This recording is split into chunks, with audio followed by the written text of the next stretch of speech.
So this means war. Yes, Bugs.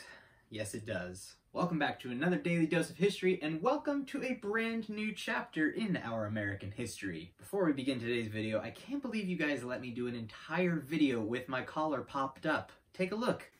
I mean, come on. Anyway, today we leave the politics and business meetings aside, and we finally start talking about the big one. That's right. Today, we talk about the American Revolution. Although technically we have been talking about the American Revolution because technically the starting date for this era was 1775.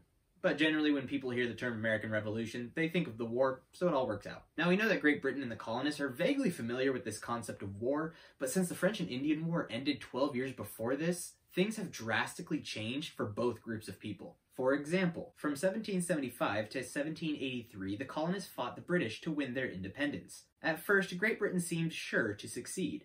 It had the largest navy in the world, and its army was made up of skilled, full-time soldiers. The Continental Army of the colonies, however, was small and untrained. How did the Continental Army win the war? You'll learn more about this when you study world history, but Great Britain's fingerprints were all over the globe during this era of history. Because we live in America, we generally think of colonies as the 13 original colonies that were established in the United States. In reality, though, Great Britain had colonies everywhere. For reference, Great Britain is the red here.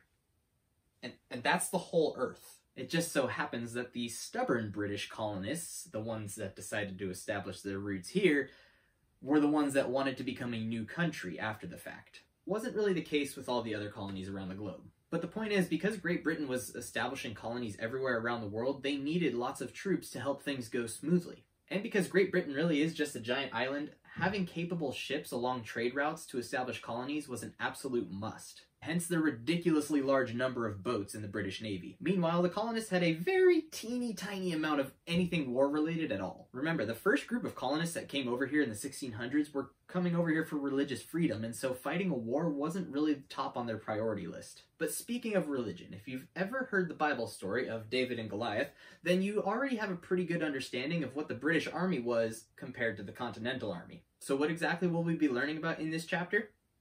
Glad you asked. In this lesson, you will learn about the battles during the American Revolution. A revolution is the overthrow of one government and its replacement with another. You will find out about the plans the British used to try to win the war and the different plans that the colonial soldiers, or Continentals, used to defend their land and personal rights. Essentially, we'll be talking strategy. We already know that the British Army was vastly superior compared to the Continental Army, and so we're aiming to find out exactly what the colonists did to win this war. And the colonists winning really isn't much of a spoiler because, well, you know, here we are, land of the free, all that good stuff.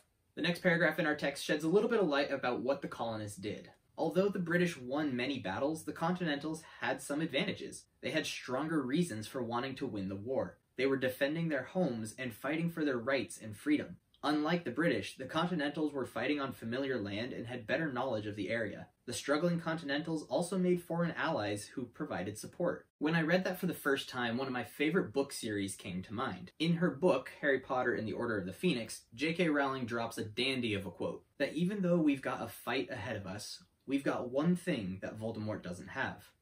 Something worth fighting for. This is exactly what the colonists had going for them too. Despite their inferior army and severe lack of quality supplies, simply put, the colonists wanted this victory more than the British Army did. A lot is about to go down in this chapter, so while we're working through the wars over the next couple of videos, I want you to keep in mind this analogy of a tug-of-war game where on one side you have a bunch of adults, maybe your teachers or a bunch of parents, and on the other side is you and maybe a few of your friends. While it may seem unfair, that smaller team actually packed a lot of surprises, and we'll reveal those throughout these next videos. But guys, that's going to do it for today's Daily Dose of History. It's a bit shorter of a video because we're just introducing the chapter, and I don't want to give away all the goodies just yet. You won't find the question of the day on our Google Classroom, but I do have a question that I want you to be thinking about as we go through these next couple of chapters.